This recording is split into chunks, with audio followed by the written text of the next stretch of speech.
All right, welcome. We'll just a bit of chit chat until the latecomers come. Yeah, I'm going to show you my little game, like the backstage of my little game. Tell me first, like, who has seen the film last night? Nice. So the rest of you were curious to see how to film nothing without watching nothing. I think it's also a good approach. But yeah, the film will be out. We'll have a release here in several other theaters in town in 2 months. So you'll find anyhow many chances to watch it. Good. So, but I think the main premise of this game is really in the attitude, in this grotesque, grand provocation of trying to make a film about nothing. I'm actually happy that the majority hasn't seen it. We'll play like a clip, maybe that clip that's available, maybe a few teasers, but we won't spoil it for you.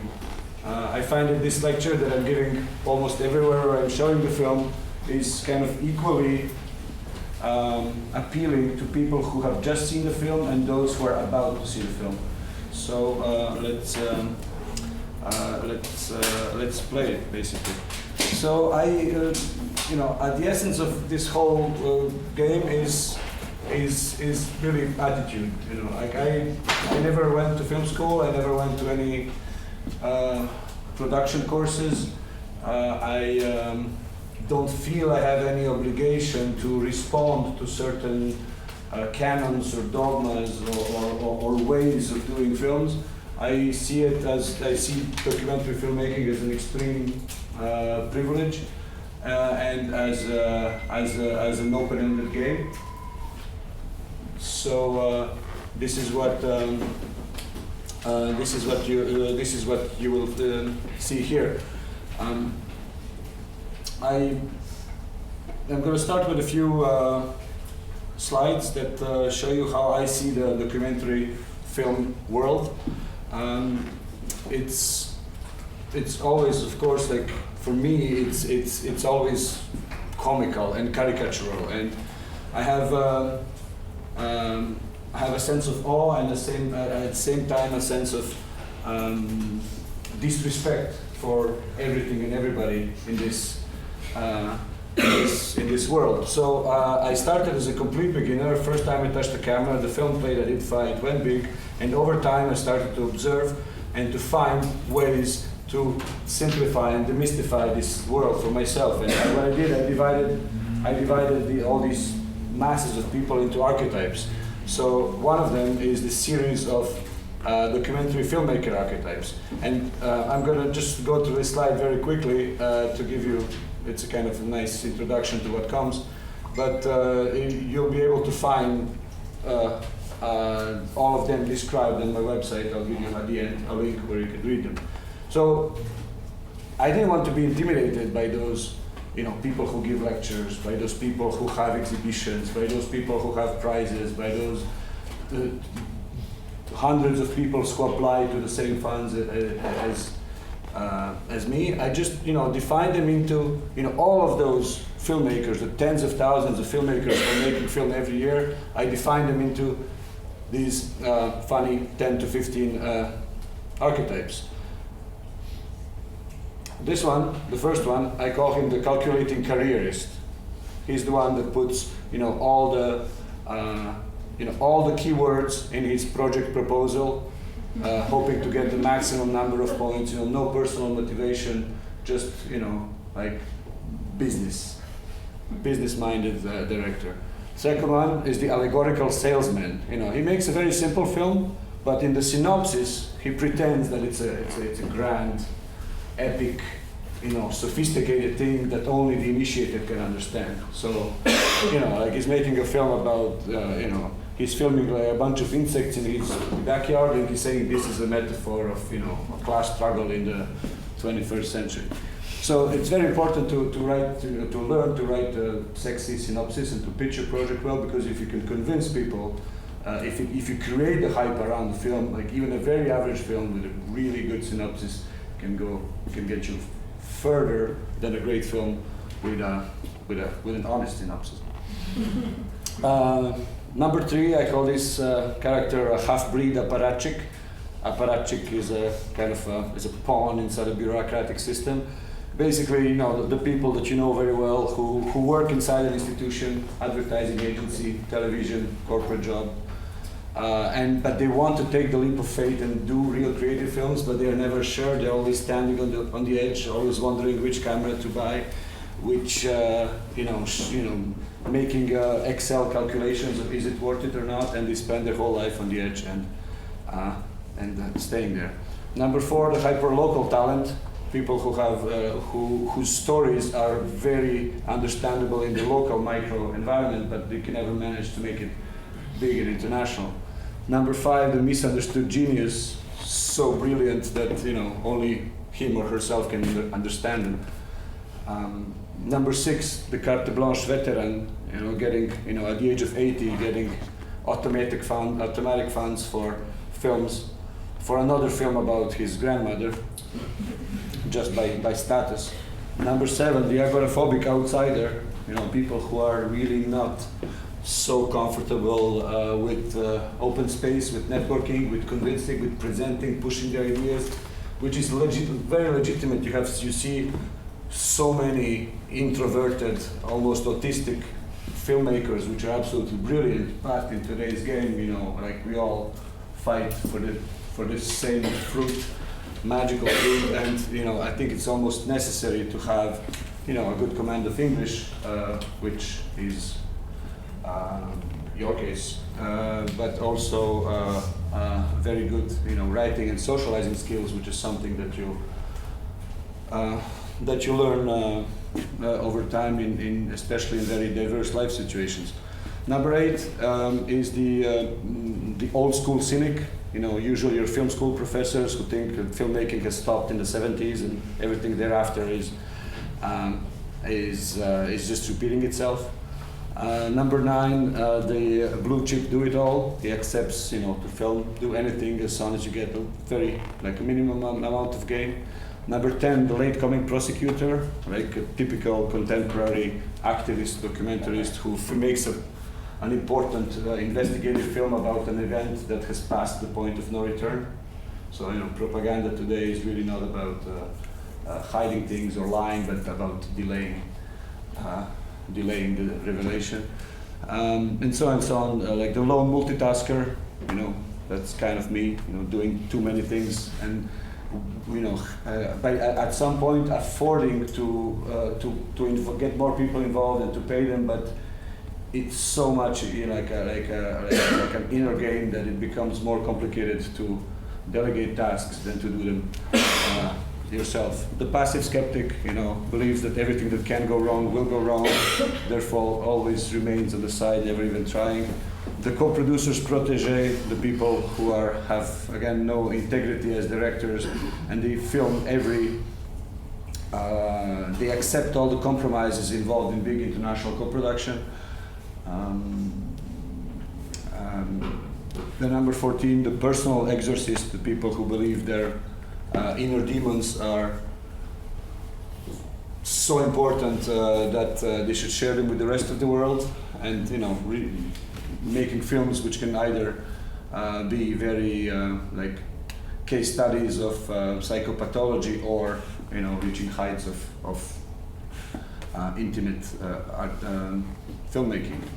Anyhow, so this is how I see the documentary filmmaking, the documentary filmmakers around me. This is how I see the financiers. This is how I see the producers. This is how I see the film crew archetypes. This is how I see all the various genres in documentary filmmaking.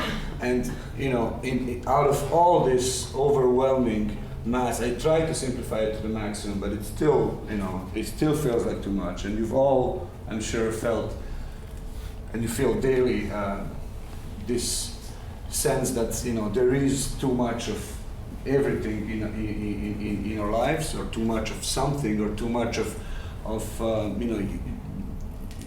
you feel pressure, you feel like you want to stand out somehow. So against all these 5 sets of archetypes, I set out to make this film about nothing. I film about nothing. Everybody was trying to make a statement, trying to make a point, trying to make very important films, the first this, the last that, the most important, the only. I said, I pitched this film from the beginning. I said, well, yeah, I'm making a film about nothing. I beg to differ. I have no idea how it's going to be, but this is what I want to do. So the whole premise started, I don't actually remember where it started. It really came out as probably as a late night drunken provocation in which, we were, as usual, bitching about, the state of the world and the state of the film industry. And, I kind of diverted this thought into the idea of making not only a film about nothing, but a documentary about nothing. But very quickly it turned out that this topic is a very legitimate, important and necessary one, given how much nothing is affecting every single thing that we think and do. And I quickly, it was so beautifully easy to pitch. I'm making, what are you making? A documentary about what? About nothing. Bang, like everybody. The most simple people, from shepherds in Scotland to like people who are hanging out like in Mississippi, they would all have like an immediate connection with this idea. And I really loved them. My previous films were very complex to explain. This one was very easy. And then I started enjoying this game, and then I started formulating it and started thinking how I would actually make this film. So in my film, I decided that nothing will have a voice. I didn't want to make an impressionistic film, like another Baraka, Koenigsegg, Warhol, Belatar type of, slow, spaced out Zen movie. But I decided that there's enough films made this way. You have a fantastic choice already if you want such experiences. I wanted to, in a way, to give nothing a voice, a voice in which nothing that feels misunderstood. So I already given him also some emotions and some character, which is how I choose to do it.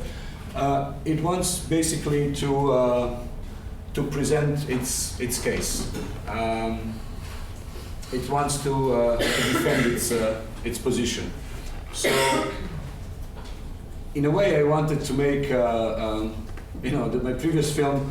At the end of my previous film in a film festival, a young lady came and very excited at the staircase, against the crowd, and she holds me and she says, "Man, this was a fucking critique of fucking everything." And I took that as a nice compliment. So in this film, I would say it's a critique of everything, but from a very special point of view, the point of view of nothing. What would, if we were looking at things from the perspective of nothing, and if we were loading more nothing into our evaluation of things, what would we get? And this is, the title of the film for those of you who get the reference right away. It's an analogy to a classic of humanistic satirical literature, In Praise of Folly by Erasmus of Rotterdam, written 500 years ago, in which folly or madness is going around the world and trying to convince people that it's better and more relaxing to be mad than to be smart. So it's an inverted, total satire of its time, allowing the main character and the author to really, trash at the most undisputed authorities of its time, from a very safe position. The fool can say anything. In my case, nothing. can say anything 500 years later. So in the film there was a double challenge. First, what would nothing, if hypothetically, if nothing could speak, what would it tell us? So imagine, I could ask you, I could create a moment, like a minute or 5 minutes of very uncomfortable silence to make you think about this. Imagine you had, like, you can do anything in your life, you can make films, you can relax, you can do, but you waste time thinking about this. I like this type of game and I enjoy it, and the more I dive into it, the more it gratified me. The second challenge, well, I think I went into another version of the presentation, but anyhow. So the way I dealt with this is that I really took it seriously. This film has a bibliography that's probably the most diverse and interdisciplinary and eclectic one ever used in a documentary film, because everywhere you would start, it would kind of grow exponentially. Everybody would give you recommendations about comic books, songs, films, poems, their grandmother, advice, dreams, everything involving nothing. So it was really growing in a fantastic, in fantastic directions, and I still feel like I want to lock myself inside this bibliography. At the same time, I was sure that this film, at least, what I would do, the least respectful, the minimally respectful thing I could do to vis-a-vis the audience was to invest a massive amount of work. I knew that maybe you will not agree with my nothing, but you will at least respect the amount of research that has been put into this film. I think that's often an aspect that's often overlooked in documentary filmmaking. I knew that nothing would speak in a very unique way. I didn't know at that time which would be this unique way, and I knew that nothing would be impersonated, in this voiceover by some cool anti-hero. I used Corto Maltese. How many of you know Corto Maltese? Corto Maltese is a great Italian, very cool character from the turn of the century, 18 to 19. But it doesn't matter. It's even better that we don't know him. So you invent an imaginary character, completely abstract, which is absolutely legitimate in today's documentary filmmaking. You model that character after another imaginary character just to make you use it as a temporary character description, and you leave it there. Over time, you add notes, but you leave it there. The second challenge was, this could still be written as a great text, as an essay, as a column, satirical column. But we want to make a film of it, and how do you present nothing in a visual way? I could again create a moment of uncomfortable silence and kind of ask each one of you, how do you, how would you do it? I'd be very curious to know, your basic descriptions. You would jump at maybe one or two conclusions, then you would pull back, thinking, oh, is this naive or is this enough? And then you would get into a nervous state of confusion from which you will most likely pull out. But the whole beauty of this game is into kind of diving through or walking through or kind of macheting your way through this confusion and really trying to find not only one but like dozens of ways in which you can answer to these two challenges. So these are the instructions that I set to myself. We want to make a film, so in this film it's a documentary about nothing, so what we need are documentary images of nothing. So how would I film them? I said, well, this nothing, since there's no positivistic, objective definition of it, I'd better start from a personal perspective. Whatever is nothing for you, you know, like we all have different nothings. My idea, my romantic idea is that all these personal nothings, if we combine it properly, would kind of generate a more universal nothing. In these images, in these shots of nothing, I wanted either to present images of nothing, metaphors of nothing, or subjective point of view shots of nothing. Because nothing is coming to discover our world, we either want to show images of nothing or point of view shots of nothing. These shots have to be either explicit in the sense that you can explain me, or I can explain you exactly why I use it and where is the nothing in the picture, or they can be abstract, like gut feelings. I mean, this is a shot of nothing for me, don't ask me why. It had to be single shot footage, no sequences. It had to last, because there is a philosophical weight in shots. There is a value in this patience. There is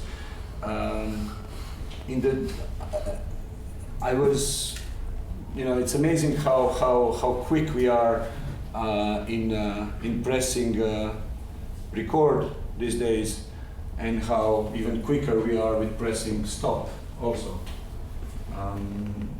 I established as a rule that the shots that I wanted in this film would last. I would film them for whatever reason. I can always chop them out, but they would be long. I didn't want any setup, so everything had to be like a captured moment of reality. And this shot could have been shot that I made for the film, or shots that I filmed in the last couple of years, since this technology has upgraded the cameras to a decent cinema broadcast level. So these were my shooting instructions that I established to myself, but I didn't want to make the film myself. This is so much of my own game that I wanted basically to get more people involved. So what I did, I challenged 7 top cinematographers in 7 corners of the world to film documentary Nothing for Me. Cannes, Berlinale, Camera-Image, Oscar winners that I didn't know at the time, but I showed them all at the same time the list of the other 6. And they were very impressed, and they accepted simultaneously. So, hoping that 7 parts of the world, 7 cultures, 7 big names would kind of would inspire each other and kind of create this universal feeling that I wanted. But what happened, I proposed, it got even more precise. This initial bluff worked, they all accepted. Then I told them we will work in 5 stages. In the beginning, you have complete freedom. Don't ask me anything, just send me shots, 1 or 10 or as many as you want, of what is nothing for you, without any. I could ask each of you as well, what is an image of nothing for you? An image captured from everyday life. After, I'm sure you would all, after an initial kind of nervous defensive reaction, you would go and you would find some. But at some point you would reach a limit. You would kind of stop being inspired. At this point, I send you 100 quotes about nothing, from literature, philosophy, pop culture, all those, the sexiest and most provocative, most kind of teasing quotes from this massive bibliography that I was amassing. And then you don't need to illustrate those quotes. I just want to, rewire or spark up your brain to continue filming shots of nothing. Afterwards, if this is not enough, I would start sending them research digests from this massive bibliography. I would condense them into articles, Wikipedia-sized articles that I called my Nothingpedia. New trends in passive tourism, the history of the number 0, meditation in Sufi Islam, the history of contemporary art installations involving nothing. All kinds of topics, very eclectic, but in which that I didn't want them again to illustrate, but I just wanted to understand that nothing is affecting our lives in many more ways than we usually think. After this research stage, I was to send them the script of the film, which is, you know, the whole narration that nothing will present. And only in the final stage, I would give them direct instructions as a director, telling them explicitly what to film and how. So it starts like from complete freedom to suggestions, to a general contextual background, to a bouncing off the script, and then to final directions from me. And what happened is that these, you know, big names, they started, you know, pulling out by various, you know, excuses, and they really, I think they felt too much pressure. You know, they were singled out as masters. They were given a topic with very high expectations. They were spoiled by their previous gigs in which they were told what to do. They had like a big, comfortable army of people around them, and they were kept asking me for instructions. But me, I was, you know, I really didn't want to give them instructions. I wanted their point of view. I wanted me to impose my vision on them. So over time, I gave up one by one at these big names, even though they're really, you know, good friends of mine. Cesar Cellone, the cinematographer of City of God, told me at some point, very honestly, said, "Boris, do you really think we read screenplays that we're filming?" So, I mean, and I was there hoping that they would go through my entire Nothingpedia, think about it, you know, let their brains, open their brains from, you know, for triple draught, like, you know, crosswire with anyone. So it was a nice, you know, karma, you know, because of this initial cheating, karma turned back on me, and these 7 superstars didn't work out. But what happened, I replaced these magnificent 7 by what I call the efficient 77, which is students of mine. Like, you know, when I would go and present these archetypes, these, you know, my infographical, you know, maps of the documentary world, my models of financing, these funny lectures that I do everywhere. And I would always, you know, sooner or later mention what I do, which is that film about nothing. Students would come, you know, during the cigarette break, and they would come, "Excuse me, teacher, but would this be a shot of nothing on the mobile phone?" And I would go, you know, "Young lady, this is the opening shot of my film, you know, please step aside." And then colleagues, you know, who were, "Oh, but, you know, tell me a little bit more about the film, but what about this, but what if that, but can I send you this?" And then you would feel, you get a feeling that, you know, some people were genuinely interested in playing this game. So what, you know, I established a new criteria, which is genuine motivation. I wanted people to be very motivated to play this game. Otherwise, it doesn't make sense. If they see it as a game for either existential reasons, you know, some people come to a certain stage in their lives when they want to tackle more actively or more proactively the concept of nothing. Others take it as a pure professional challenge. You know, they don't mind nothing. It can be there or not, but how would I film it? How would I use my existing or future technical skills, aesthetical understandings to capture this nothing? And I wanted these filmmakers to be mutually complementary. I wanted somebody who's doing underwater photography, somebody, you know, who defected from North Korea, somebody who lives like a very unproblematic, rich life, somebody who handles macro photography, somebody who does social videos, you know, in the barrios of Medellin. You know, I wanted to create an army cinematographers, not based on 7 superstars, but on many, many smaller infantry soldiers. And in a way, it turned out that this game of big numbers, of course, started to generate very interesting results, but in a strange way, which I can now rationalize, but I didn't expect it.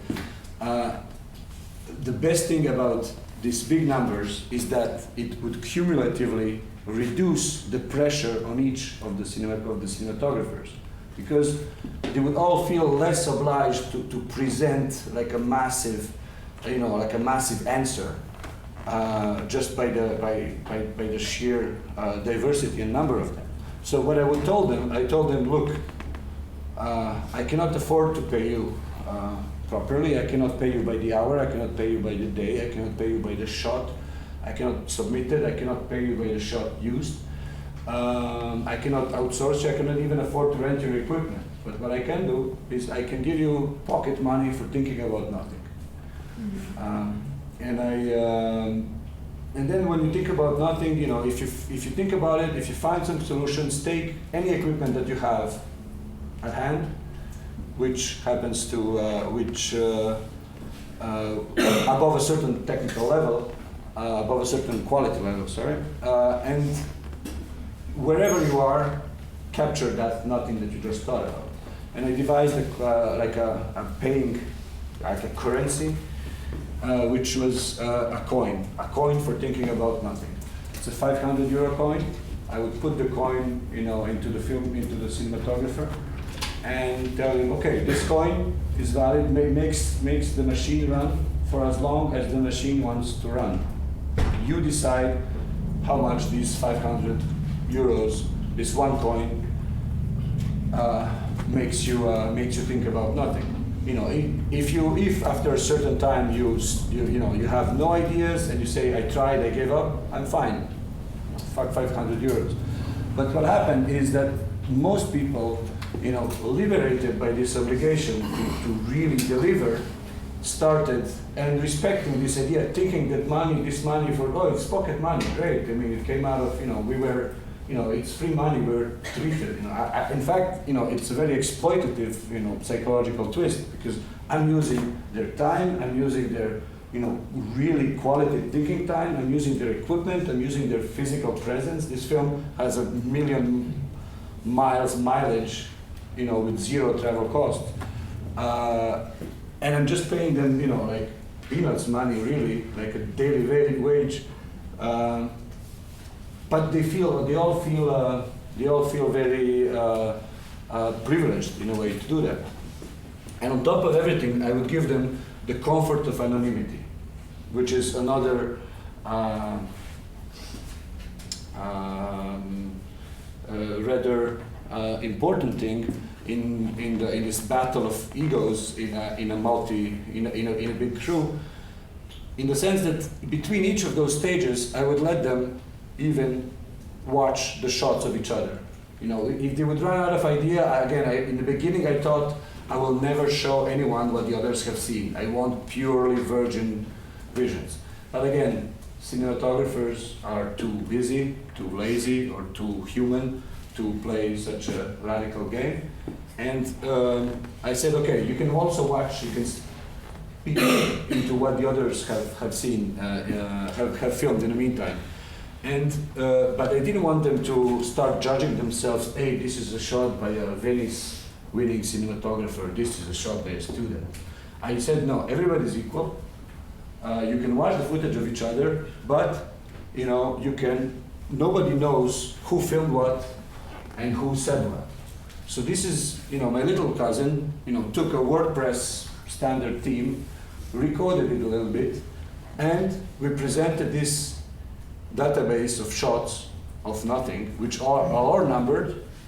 Nobody knows who filmed them, and then you can click on each of them, and then they grew and grew. There were hundreds and then thousands of them, submissions, and then you can select some of them, and then you can open them as individually, click, watch the clip, and also watch the comments.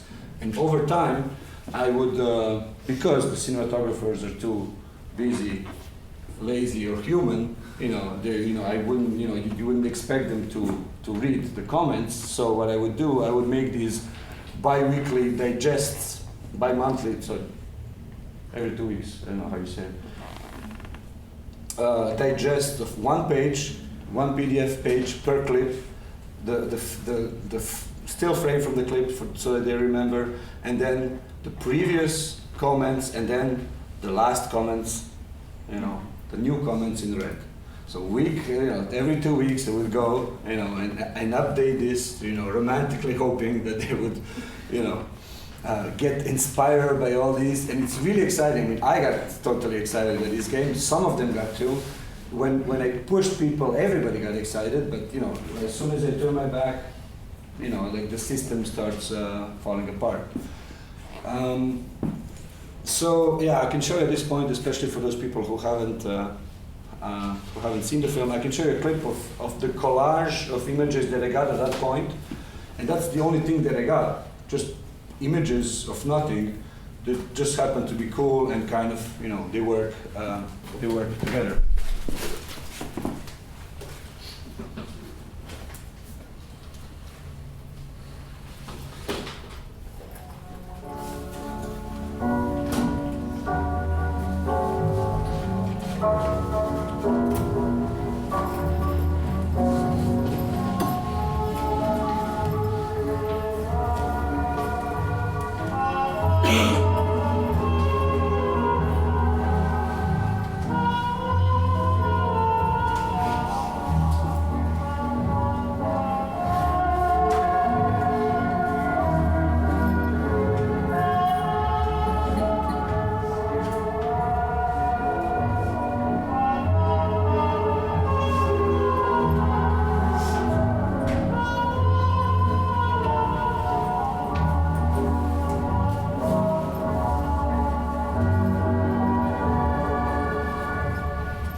It's starting to look like a film, but you still have, I feel even more pressure because, hey, I'm starting to getting some, nice elements here, but I still have no idea what to do with it, what will this nothing tell us, how to put this into shape, how to turn this into a film. And the bibliography gets growing, new shelf after, like new hard drives with. It becomes really overwhelming, and the process of handling this massive amount of information is very interesting, but too long for this shortened presentation. So basically, I did two things. I devised a keywording system for all the footage that I would get. Keywording being technical, being semantical, and being very personal, so that I could, each shot, when I wanted to watch a certain type of shots, I would just narrow down that keyword, and footage will appear. I used the photography database software to do this, and then I loaded the video clips into the photography database software, so that because they're much easier to keyword. And then I would just look at the number and open in the video editing software the related clips. Keywording on one side, and then a full system of master notes on the other. The master notes are like one central funnel in which all the thoughts about this film that would ever come to me at any time of the day that anybody would throw at me, I would find a way, an organigram, like a table of contents in which I could fit them. Character descriptions, discourse elements, opening scenes, transitions between shots, the role of music, the meta element, how will the film, make fun of itself, how, the use of sound, similar films, caveats, what to avoid, how, promotional tricks, like I haven't even made a film, but, these things came to me, hey, when I market the film, I can use. So make one system in which none of these ideas will be wasted, because they're really precious and they're very elusive. They will come at you for free, and then they will disappear in the depths of your brain and time and where not. But these two elements, which are individual lectures in their own, actually helped me get through this big maze. So at some point I had massive bibliography. I had cinematographers all over the world. I knew very well, hypothetically what my character would look like.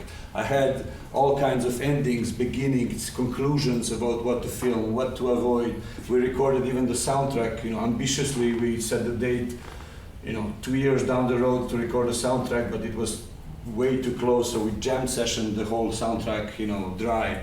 A whole bunch of research elements that were so wonderful that you didn't know how to include in the film. Thousands of shots. All of this is still, was a massive, very promising confusion. And then what happened, is that, in a wonderful way, this is how I, in a very banal way, how I describe this, the solution of this film. It was years of, marination sublimated in a series of cosmic accelerations. And I can be the most rational, skeptical person ever, but I really, there's some moments especially in the functioning of your brain, in the neuro-magical setup in our little heads that allow for such complexity to be handled and focalized in some moments of absolute, magic and unimaginable efficiency. So what happened is that, the whole text, 20,000 pages of bibliography, I ended up writing the whole film. You probably read it in the film description. The whole narration of the film is written in rhymes, in simple bedtime childish verse that I never used in my life. I was reading such books to my kids, but I never put two lines of poetry in my life together, ever, never. When I started writing it, against a very tight script writing deadline that I had to deliver, I put all aside all these, carefully prepared organization, and then I said, okay, now I should be able, and this is a very important moment, I said, now I should be able to have enough things in my head to write this script. I have the backup, the safety backup here, there, on every wall, millions of post-its, like all the keywords, all the plans, all the, friends I could call, all the people I could consult. But no, I should be able to, to handle this at this point. And then I start writing, and this thing is starting to rhyme. And I wonder, whatever. And then it's starting to rhyme even more, and I say, come on, you gotta be joking. But it's funny, because it's simplified, it has a certain style. And then, and that's, as I said last night, that's the most mysterious moment in the creation of this film. Some, department in my brain allowed me and kind of pushed me to write the whole thing all the way to the end in rhymes. So I wrote the whole text in rhymes about the most confusing topic in the history of mankind in a writing style that I never ever tried. against a tight deadline. Just because, like I was under so much pressure, just because, this thing was brewing in my head for so long, and just because I kind of liberated those inhibitions somehow, and I don't know how, and I wish I did, so that they would kind of ignite all the super turbo, side processors and generate this thing. You can read this thing. I even published a libretto at the end of after a few festivals, in which you can read the whole script. And for those of you who are impatient, watch the film in a personalized code. It will cost you money. But it's writing. So this is an unusual way of speaking. Only a few cool, cult characters in the history of literature have expressed themselves, throughout the novel, let's say, in rhymes, and it matches the unique, cool anti-hero way of the character. And I managed to include in each of these rhymes, the rhymes being so childish at the same time and so simple, but I managed to condense in there, centuries of philosophical dilemmas, like thousands of research elements, of quotes, of subtle discourse nivellations, and the whole text came out that way.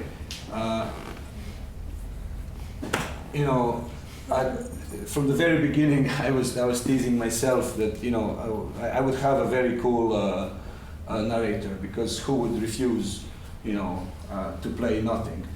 And my plan for 7.5 years out of the 8 that of the making of the film was that I would do it with Jack Nicholson. He's a cool guy. And my only plan, my business plan was that I would ask Vlade Divac, who is a famous basketball player, the first European player to play in the NBA in the early 90s, who happens to be Serbian and who I happen to know, and he would approach Jack Nicholson, who is the front row fan of the Lakers, never misses a game. Spike Lee, New York Knicks, Jack Nicholson, LA Lakers. So my plan was, hey, Vlade, can ask Jack for a little nothing narration. But then Jack Nicholson had some senility issues. He was not taking roles anymore. And I also forgot about him because I was busy with all these other crazy things in the film.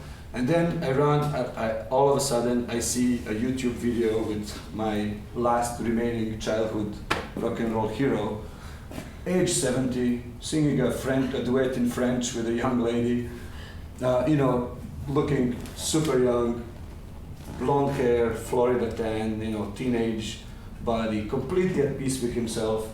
In a beautifully matured voice, marinated with all kinds of things. So, he assumed his age, his character, his stage persona, his life, his image, in such for me, acceptable or beautiful, poignant ways that I told myself, hey, but this guy is matching all the character description of my main hero, and why wouldn't I, instead of Jack, ask Iggy to do it? In this game of infinite possibilities, why not? So I started telling my friends, hey, you know what, in this film I'm kind of making for the last 7.5 years, well, it's not gonna be Jack, it's gonna be Iggy. And, thank God, some people took me seriously.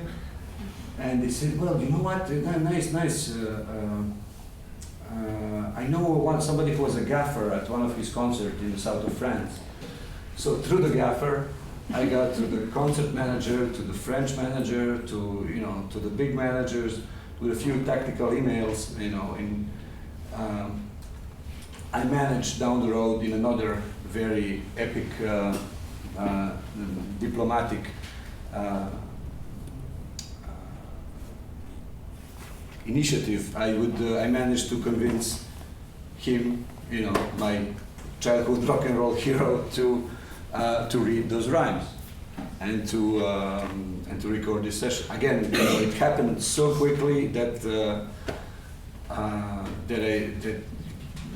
that I still cannot. I mean, I rationalize all this in retrospect. I wasn't, I was all on a crazy, roller coaster wave at that time. What happened? I get one session. I got 3 hours to record with him. He reads the narration. I think it's horrible. I'm completely exhausted physically. You don't, you cannot rationalize. You don't even sense your presence. You're mixing, the foreground, background. You don't even know how much of an opportunity, a unique opportunity in your life it is. There's so many elements that you need to handle. But what you do in this state of exhaustion, let me see if it works. And you sit at a computer, and instead of the months and months of editing time that you thought you would set aside, you edit the whole thing in one 96-hour non-stop session. And it all comes together. I mean, for those of you who see the film, that's like one block for you. So when the editors tell you they need time, they're not in the flow. So no, that's another. It's a crazy level of expectations from your brain to be able to handle. And the material in this film, the slides that you've seen, these tables of shots. Each of these shots could have made it into a film, because what the film is, like, I'll play you a clip. It's ultimately like a selection of shots of nothing, illustrating indirectly or in counterpoint, or sometimes very banally or sometimes deeply, the narration in rhymes read by this guy there. But each of these shots could have gone in a different direction. So just mathematically, the number, wouldn't fit on this screen how many possibilities there are. But then, you let it happen, and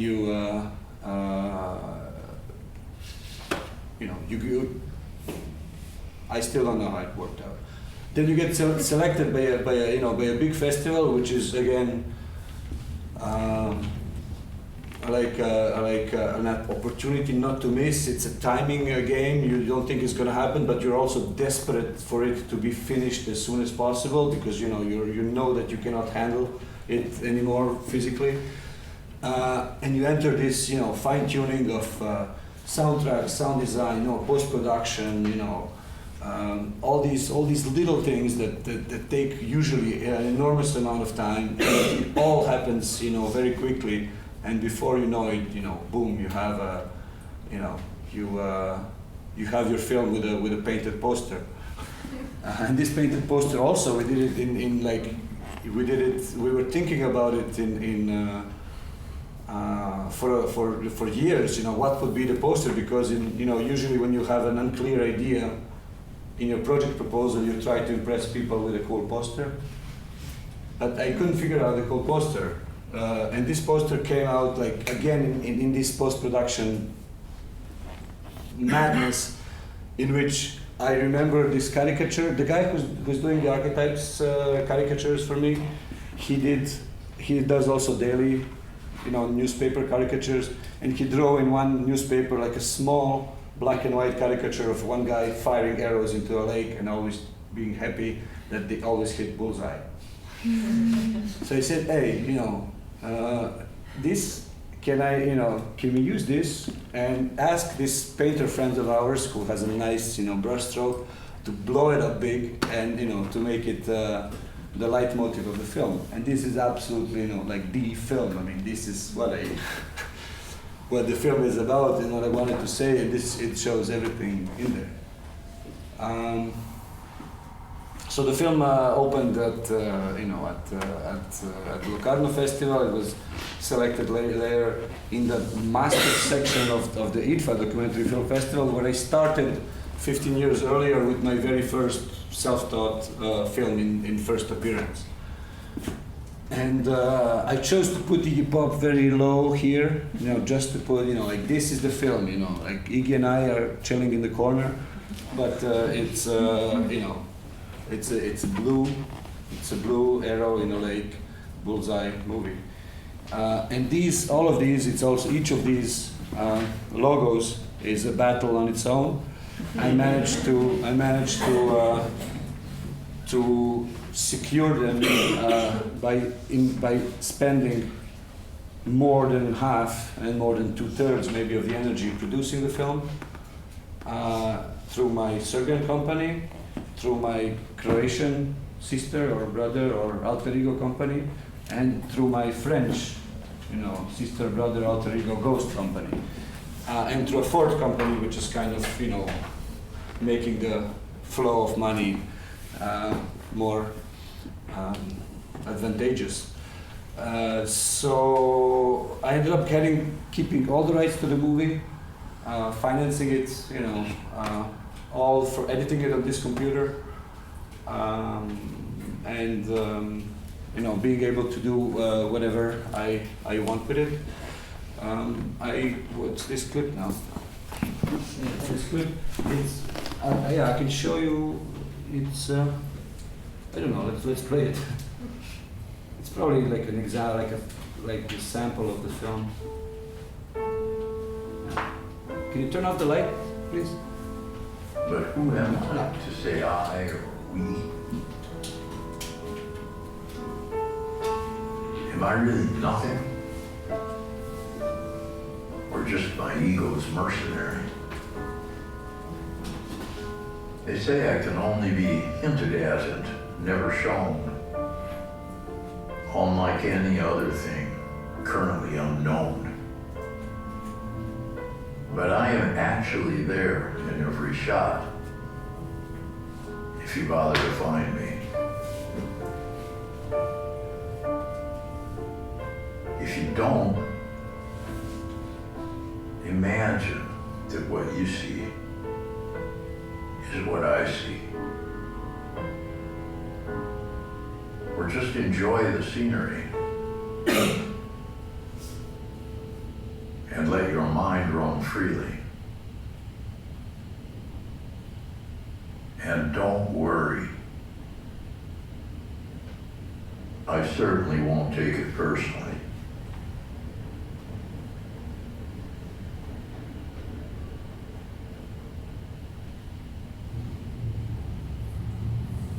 Anyhow, that's one chapter in the film. That's how it looks in the end. It's like shots of nothing, and you recognize some shots from this first collage into this one, how they're put into effect, how basically you can put, like an infinite number of lines, and they're so semantically potent that they can handle an incredible amount of suggestions to represent metaphorically. But that's also like an even greater burden of me, because which one of these infinite possibilities would I choose, with a beautiful, white horse in front of the abyss? Which line do I put? What do I, what should I say, to pay respect and justice to that shot? So, and then throughout the film you do that. So anyhow, like, I got to catch the overnight flight to Moscow, to the Russian premiere tomorrow, to the Moscow Film Festival. So at 8 o'clock I have to be out of here. I skipped a few slides. I'm just gonna jump to the conclusion, show you the link where you can read more about the film and all these archetypes, and then we can chat for half an hour-ish. And then I have to run away to this side exit, epically, conspiratively, straight to Piccadilly and Moscow. This is how, again, like in the context of these lectures, I try to summarize these things. Today, I think there's what you must imperatively do today is to amuse and provoke the people, the audience, and the people who are supposed to give you money or who can help you make the film. Whether it's Iggy or the logos below or the newly founded ICA Film Council, You know, like you need to make a little provocation, you need to arrest the attention of them. But then the worst thing you can do at that point is not to live up to that provocation. So this, you have to provoke people, but then you have to deliver 3 times more than the provocation, just to justify it and to continue building that momentum. You have to spend a lot of time sitting on a chair, writing, reading, thinking, watching.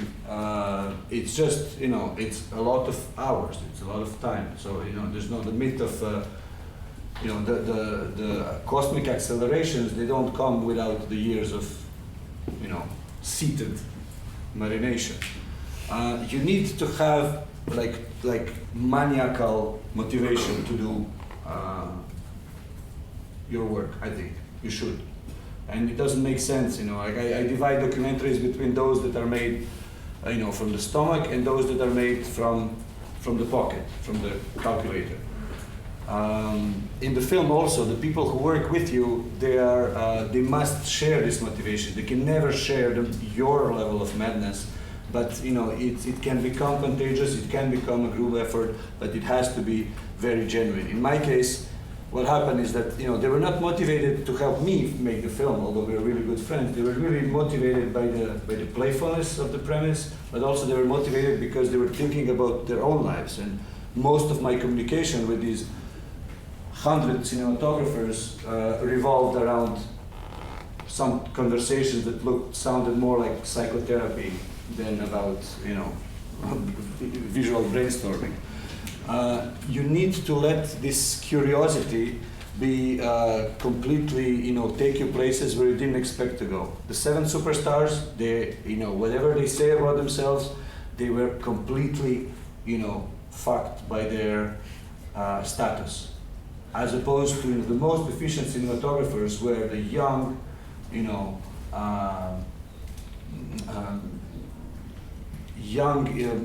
aspiring cinematographers fresh out of film school or in the middle of film school, wanting to get to film school, or almost amateurs who really wanted to try absolutely anything.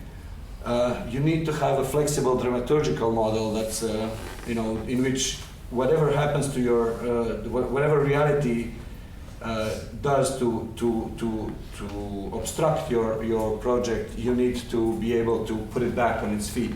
So in my case, I could have lost half the footage, I could have lost half the cinematographers, I could have forgotten or not taken proper notes of half of the bibliography. The workflow was absolutely flexible and it could handle.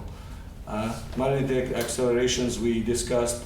You need to make all your limitations feel completely natural. You know, you need to justify them in the narrative of the film, in the setup of the film, so that your film, you know, feels like it would have looked the same even if you had 10 times the budget. We discussed last night the concept of post-ideological discourse. You need to play these games. You know, all the most popular, you know, the greatest philosophers have invented these little, you know, double words or syntagms, and then they create their own world inside it. Like I can tell you what I mean by post-ideological discourse. It should take me a few hours, but imagine what would be a post-ideological way of storytelling. All work today, I think, should be very deflating. You know, in my house, I forbid the use of exclamation marks. Kids, when the kids do that, I beat them up. I think that it should be the same with all art and all documentary films. You know, when you want, you know, In Praise of Folly was a massive provocation, but it was funny and unexpected. My previous film, Goodbye, How Are You, was about, you know, the benefits of having a satirical point of view of life through very subversions of political slogans into very, you know, hilariously twisted aphorisms. People laugh and they understand that they are kind of being hit. You know, that's what you want. You can make them laugh. You know, it's packaged nicely. They will take it. even the most conservative ones. In my film, I used an incredible amount of references. I couldn't help but inject massive amount of references from pop culture, philosophy, literature, my own biography, comic books, famous sentences, slogans. But the idea is that, if you get them, your level of satisfaction increases. If you don't, you can still watch the film. So the film is accessible, even like at the same time for a very ordinary, relaxed audience member, but for someone who wants to think and to get concentrated, or who's just very initiated in an erudite or in a interdisciplinary way, you can grow and recognize as many of these references as you wish. I call this populistic elitism or elitistic populism. I try to do that in all my films. Complexity of such a topic, should not be avoided and banalized. And I really feel that if I did choose to make like a very silent, slow film, I think, considering how many films we have been done in this way, I thought it would have been a banalization of this topic. I think I maybe over-complexified. You can read this thing, it's like, it blows your brain by reading it and imagine what it does to you with images. But I feel that this complexity is necessary. We don't need to get away from complexity, as politics, media, and daily communication does. We need to embrace the complexity, but tame it, to kind of handle it in a comprehensible way. Some of the best elements of my bibliography were not books per se, but essays by scholars usually, or by pop scholars who were handling and presenting, like a very complex subject in an accessible way. For me, the only thing that beats reading a Dostoevsky novel is reading the analysis of Dostoevsky by Miloslav Babović, which happens to be a Dostoevskologist, from Montenegro, who mastered the skill of handling this. The same with popular science. The same with very complex philosophical schools. I tried to, I think this is very important attitude and very respectful one. It's demanding. In my film, in this case, you have to watch it several times. You can get thrilled, amused once, but each new viewing gets you higher. Diagonal Beauty, I forgot completely what I had in mind, but I just love how it sounds. And then self-nostalgic epilogue, like there's a quote in the film that nothing says,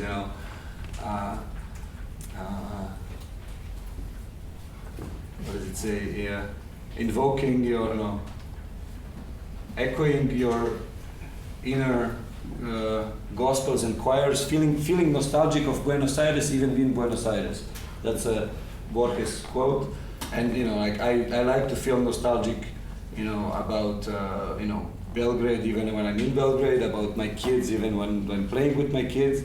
And I think we should be nostalgic about our cinema and about art and about these moments of beauty in institutions like these or in games like this, even when we are and while we are doing them. So that's the self-nostalgic epilogue moment. You can, this is the only thing I got from Iggy in material, his signature on a box of bananas, on the banana.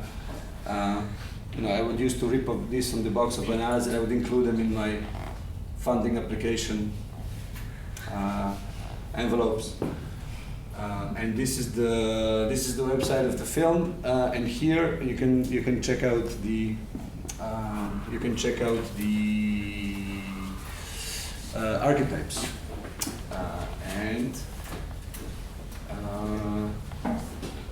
which one is this? Raphael, Okay. I'm getting a motherfucking huge bounce here. This is the last clip. Phrase or, a whistleblowing documentary parody, not exactly in prose, wherein nothing tries to defend its cause. Right, I remembered, I knew when I did that you weren't gonna like that. All right, just keep it flat. Did I do that all the way through, or was it only on the world and the twists and all that? In general, it's too animated. Too much personality. All right. Okay, let me try it again.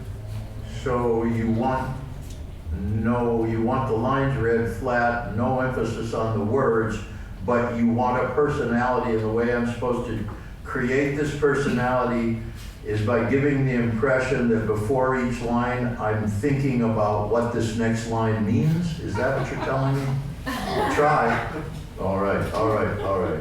In other words, you're saying that if I do that as a technique, then I don't have to sound quizzical or anything. It'll just naturally have a certain resonance. Is that what you're saying? Okay, I get you. Okay. All right. One last thing. Oh no, it's not that often. Okay, fine. All right. Kind of catharsis almost. All right. Yeah, you need a little dramatic pauses. Yeah. In other words, nothing is basically come to earth. It's sort of like Jesus, right? He's suddenly become embodied, and he has all the problems. He was pure and now he's not. Is that the idea? Oh, I see. All right. I understand. All right. Yeah. Or you want me to go back and start from the beginning in that voice? Okay. Got it. All right, I'll be right back. I'm putting my shirt on again.